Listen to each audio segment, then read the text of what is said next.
Assalamu alaikum wa rahmatullah. My name is Abdul Khaaliq Jacobs, and I am a Muslim at birth. I was led astray, and now I found the path again, alhamdulillah. My past life resided mainly in the missing of my prayers. So I used to perform Jumu'ah and I used to fast most of the days in Ramadan, but there was no conviction in my prayers. There was no faith in my prayers, and I always believed. I was always a Muslim, and I always believed that Allah was watching over us, taking care of us. But I never really put it into action. So it may have been laziness, or it may have been a lack of attention or a lack of focus. But that was what I used to be like. I used to go out. I used to go to the clubs, and I used to go partying and stuff like that. I was doing all sorts of haram. But alhamdulillah, those things have changed now, and I'm on a better path. So since I've basically, in air quotes, became a Muslim or a newfound Muslim, I found that my life has progressed in multiple good ways.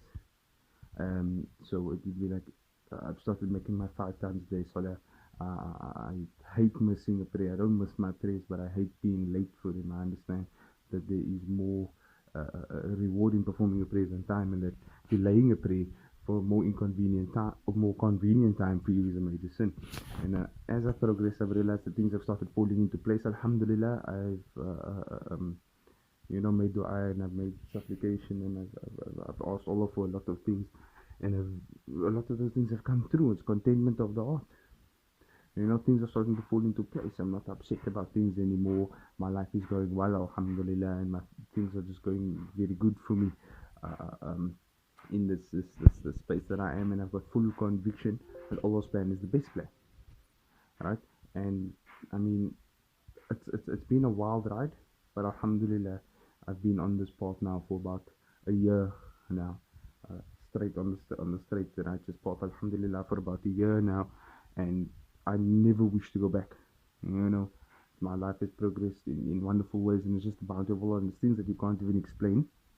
It's things that you can't even really comprehend.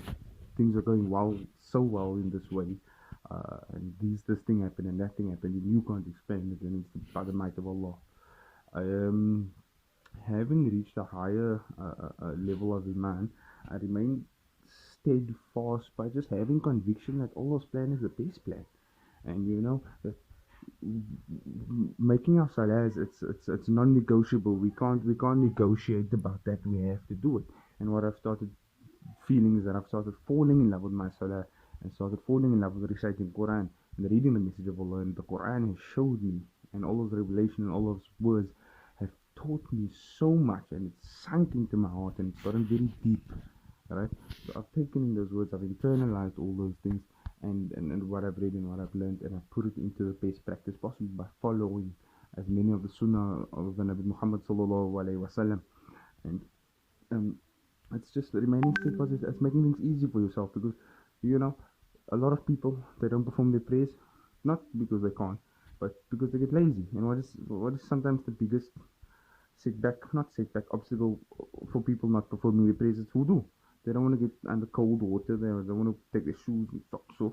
So the easiest thing I found for me is, after every uh, uh, uh, uh, uh, salah, most of it, make a fresh wudu. Make things easy for yourself. If you have problem taking your socks and shoes off to make wudu when you're at home, then just leave your slippers laying out. Wear slippers the whole day. It gets easier for you. Boil a kettle, alright?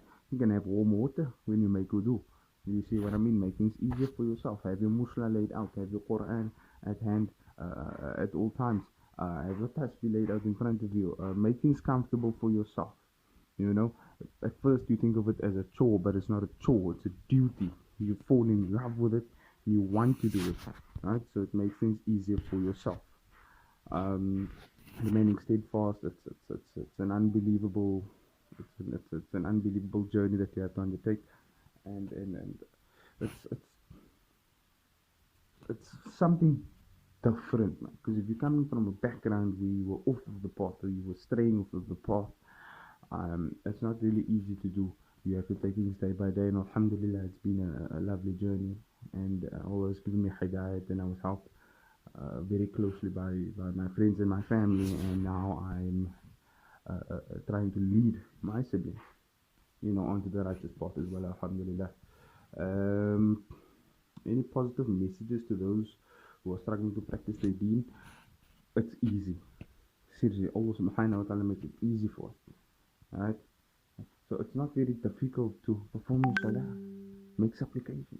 Do things you need to do. It's easy to do things that you are supposed to do. Right? It's a lot harder to do things that you aren't supposed to do. Think of it like that. Right? Have conviction that Allah's plan is the best plan.